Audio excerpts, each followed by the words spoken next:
Now let's look at what is control flows in Java. So until now, we have been sequentially executing all the lines of code in our programs. But what if we want to change the flow of the execution depending on some condition? So a program's control flow is the order in which the program's code is executed. The code execution flow can be changed by including control flow statements and conditions in Java. And also, the conditions will determine how many times a line of code gets executed. So let's see with the help of an example. So consider a dice game, which is nothing but you throw the dice, you get a number, and then depending on the number, you either lose or you win, right? So let's map out the control flow of this dice game program. Player will select a number by rolling the dice, and then if the number is greater than 6, player will win or else he will lose, right? So let's convert it into a flow chart. So we start the game, then we select a number between 1 and 10 by throwing the dice. If the number is greater than 6, which is a conditional statement, then if it is true, it will print you won the game.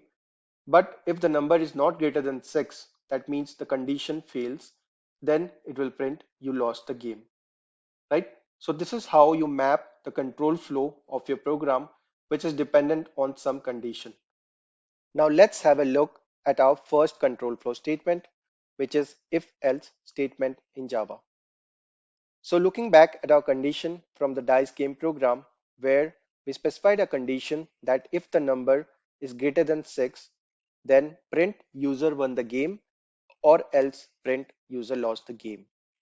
Now breaking it down further, an if statement is a control flow which performs some action when the condition is true. So here the condition is number is greater than 6 and action is print you won the game. And this runs only when the condition is true. Similarly, an else statement only runs when the condition is false. So condition remains the same, but there is a different action being performed, which is to print you lost the game. And this only happens when the condition is false. So please note the difference between an if and an else statement. If only runs when the condition is true and else runs when the condition is false. Next, let's see with the help of a Java program how we can implement this dice game program and put an if else statement condition there so that it prints the desired results. So in order to create our dice game program, let's create a new class. So go to source folder, select new Java class and enter the name dice game. Hit enter to create the class and then create the main method here.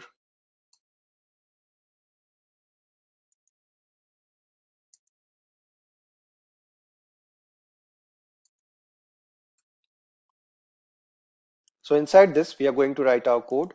We'll start off by accepting the user input. So let's use a scanner class. So let's type scanner sc equals to new scanner, and inside this we'll put system.in, put a semicolon, and then we'll use a variable here called number and store the user input. So sc.nextInt, and let's put a print statement. So system.out.println, and we'll say enter your number. Okay, so this is the first part where you accept the user input as a number, and then we need to put a condition here, right? So we'll put a if else statement, and the syntax for it is type if and followed by brackets. Inside this you need to put your condition. So our condition is number greater than 5, right? So start the block of code for if, and inside this we'll write a statement so that we can print that if the number is greater than 5, the user will win the game. So we'll type you won the game, right? So this is the if block. And after this, we need to type else. And again, we need to start a new block, which is the else block. And here we'll print that the user has lost the game, right? So we'll say you lost the game.